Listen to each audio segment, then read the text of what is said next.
तो आज की कहानी है एक मगरूर हाथी और एक छोटी सी गौरैया की। बहुत समय की बात है। एक गौरैया एक छोटे से पेड़ के ऊपर अपना घर बनाकर बहुत लंबे समय से अपने घोंसले में अपने बच्चों के साथ, अपने परिवार के साथ वहां पर रहती थी। एक दिन क्या हुआ कि एक मगरूर हाथी आया। हाथी को अपने बड़े होने पर बहुत गुरूर था, बलवान होने पर बहुत गुरूर था। हाथी तो आप सबने देखा ही होगा, बहुत ही बलशाली होता है। देखने में भी छोटे छोटे जीव जंतु तो उससे डर ही जाते हैं। तो उसे भी अपनी बलवान होने पर बहुत गुरूर था। अपने ही गुरूर में मगरूर होकर चला जा रहा था। चलते चलते उसे रास्ते में वो पेड़ दिखाई दिया और वो पेड़ जो था उसके सर से टकरा गया। हाथी जो था उसे बहुत गुस्सा आया, क्योंकि उसे अपने बलवान होने पर बहुत घमंड था। उसने गुस्से में गौरैया का जो पेड़ था जिस पे गौरैया रहती थी, उसने उसे हिला दिया और गौरैया के बच्चे, अंडे सब गिर गए, मर गए। गौरैया बहुत जोर जोर से रोने लगी। गौरैया का पति जो था, हर दिन की भांति इस दिन भी दाना चुनने के लिए कहीं गया हुआ था। परिवार के लिए दाना इकट्ठा करके लाता था।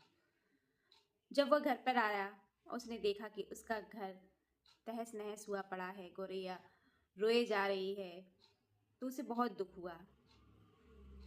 गौरैया के पति से उसका रोना देखा नहीं गया और उसने हाथी से बदला लेने के लिए एक योजना तैयार की। उस योजना में उसने अपने दोस्तों की सहायता ली।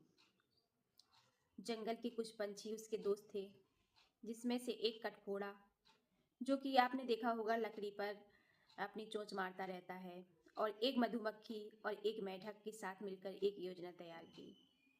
सारे दोस्त मिलकर जा पहुंचे हाथी के पास। योजना के तहत मधुमक्खी जो थी हाथी के कान में घुस गई और उसे मीठे मीठे गाने सुनाने लगी।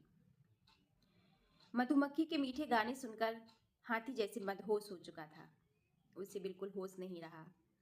मौका का फायदा उठाते ही कठफोड़ा ने उसकी आंखों में अपनी चोंच गपा दी और हाथी जो था अब देख नहीं सकता था। इतना ही करना था कि मेढक ने अपने साथियों को बुलाकर एक दलदल के किनारे टर टर की आवाजें शुरू कर दी। हाथी को लगा कि शायद वहां पर सरोवर है, जलाशय है, जहां वो अपने दर्द से राहत पा सकेगा। आवाजें सुनकर हाथी जैसे ही मेढक की आवाजों की तरफ बढ़ा, वो दलदल में फंस गया और दलदल में धंसता ही चला गया और कुछ समय बाद उसने अपने प्राण त्याग दिए। इस तरह से कहानी का अंत हो जाता है। हाथी को उसके किए की सजा मिल जाती है और गौरैया अपने बच्चों का बदला ले लेती है। इस कहानी से हमें क्या शिक्षा मिलती है? इस कहानी से हमें यह शिक्षा मिलती है कि अगर कमजोर से कमजोर व्यक्ति एकजुट हो जाए तो बड़ी से बड़ी समस्या का समाधान ढूंढ सकता है, सामना कर सकता है। इसलिए हमें एकजुट होकर कार्य करना चाहिए। समस्याओं से घबराना नहीं चाहिए। अपनी समस्याओं को अपने परिवार के साथ, अपने दोस्तों के साथ बांटें और उस समस्या से का सामना करने के लिए तैयार रहें। ये कहानी आप सबको कैसी लगी हमें कमेंट करके ज़रूर बताइएगा। चैनल को फॉलो नहीं किया है, सब्सक्राइब नहीं किया है तो प्लीज़ कर लीजिए, और वीडियो अगर थोड़ा सा भी पसंद आए तो लाइक ज़रूर कीजिएगा और इसे अपने बच्चों तक और अपने दोस्तों तक, परिवार फैमिली तक ज़रूर पहुंचाइए। दोस्तों, ये कहानियाँ बहुत छोटी छोटी हैं लेकिन बहुत ज़रूरी सीख दे जाती हैं। कहानियों के माध्यम से पहले के समय में बच्चों को बहुत बड़ी से बड़ी शिक्षा दी जाती थी।